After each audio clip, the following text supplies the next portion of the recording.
When it comes to lightweight, dual-sport motorcycles, the competition is really quite stiff when you consider that the segment is loaded with both Japanese and European marques. More recently, players such as Husqvarna, Beta, and KTM have been pushing everyone to up their game. So this year, Honda answered the call by launching a dual-sport 450 that basically looks like their competition-only CRF 450R, but with added lights and turn signals. I mean, the aluminum frame is all 450R, as is the top drawer suspension pieces. In fact, the Honda engineers kept as much of the original motocrosser as possible, while setting out to make it street legal. That's a serious goal given today's strict emission standards. The L uses the same motor layout as the R, but the cases are wider to accommodate a 6-speed gearbox and larger oil capacity. In order to pass muster on the street, the L's engine is also in a different state of tune. Its cases come with external plastic guards to reduce mechanical noise, and it has an air injection pump, while the super quiet muffler boasts a catalyst. Overall, it's an impressive package. It looks dirt only, but is street legal on every level. So how does it all work? Well, let's ask this week's guest, Chris Chappell.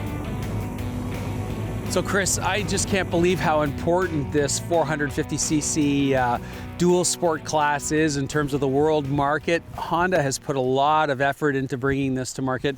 What was your first impression when you saw the bike this morning? Really a sharp looking bike. Now, I had looked at it online and stuff, but when you actually see it in person, you're like, wow, this is a really good looking bike. It's got some really neat, attractive features that stand out. It's very distinguished. Yeah, and it's really well done. From a distance, you might think it's the CRF 450R. It really does look like it's a competition bike from the frame and the fork, etc., but it's not the same bike. No, and you're right. From far away, and if I was to drive by, I would get confused and think it was the R model, and then might realize that there's mirrors and lights. A lot of the bike has been adapted from the R model, yeah, but it's got some parts and things that they specifically have designed for the dual purpose market. Yeah. So let's break it down a little bit. What did you think of the engine? Well, that was the first thing I noticed today starting the bike. As soon as it comes, you're like, wow, that's really quiet. Yeah. And I know some of the specifics about the motor, the Unicam engine with the 4 valves and the fuel injection, and with the particular exhaust that's on it now, have made the bike really, really quiet and adaptable for the trail riding. I don't know what the horsepower is, compared to the R. Certainly it's less. They've detuned it some, yeah, but it had tons of power. It, snuck up on me a couple times today, and I was really surprised.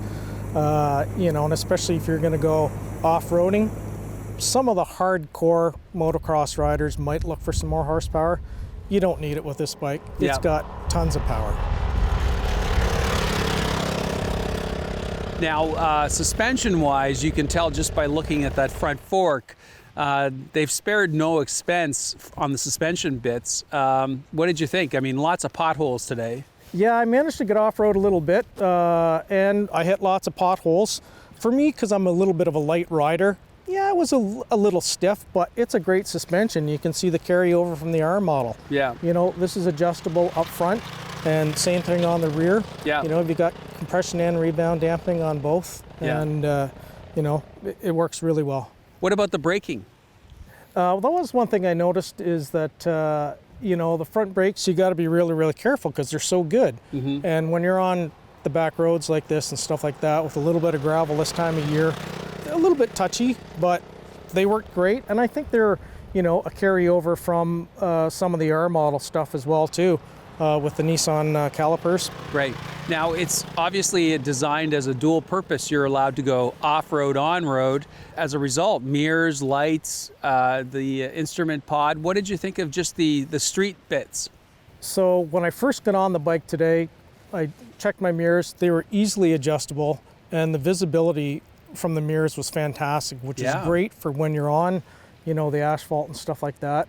And it was really fun to just go from the asphalt right onto the dirt and not even thinking about it, and vice versa, because it's totally legal. Yeah. And what about just the riding position, the comfort? What was the experience to ride it? The riding position for me was really, really good. You know, it's obvious I'm not a very tall rider, but it was very comfortable. A little bit of a pet peeve with the concrete seat here, but you know what? That's to be expected when you've got basically a motocross bike that they've adapted for the trail. So, who do you think this bike is going to appeal to? Like, where does this fit into the market? Well, I thought of today that for somebody like myself who's a novice motocross or trail rider, how easily this bike would be for somebody to adapt to riding to it. Because of the way the engine works and the handling and the suspension and stuff like that, it's pretty easy to ride. But then if you're an intermediate or an advanced off-road rider, this would be fantastic too because it's got lots of power. Yeah. It'll handle the trails, you know. So Honda's done a really good job in marking this towards that dual purpose.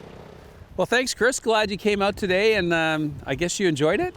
Oh yeah, no, that was great. I wish I could get some lessons on the trail riding and you know, ride the bike to its potential. Perfect. Well, thanks for joining us today.